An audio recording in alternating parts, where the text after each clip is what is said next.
батаны қазіргі кезде беретін ақсақалдар өкінішке орай некен саяқ. Сондықтан да қазіргі кезде мына мешіттер бата сайыстарын ұйымдастырып жүр. Ауылдардағы, жаңағы облыс орталықтарындағы ақсақалдардың арасында бата сайыстарын ұйымдастырып жүр. Бұл жерде қарап отырсақ негізі бар екен.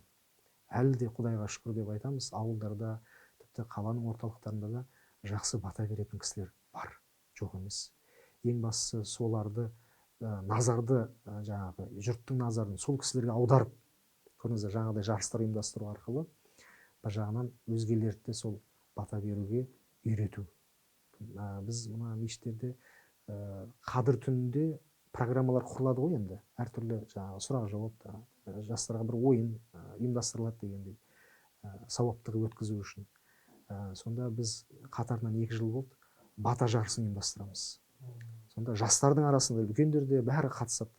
Ана жерде қарасақ, жастар болсын, үлкен кісілер болсын, кәдімгідей бір кісідей бата бере алатын деңгейге жетіп жатыр. Алла нәсіп етсе, осындай бата деген нәрсені қайтадан жаңғыртуымыз керек. Мүлдем жоғалып кеткен жоқ, бар, бірақ аз.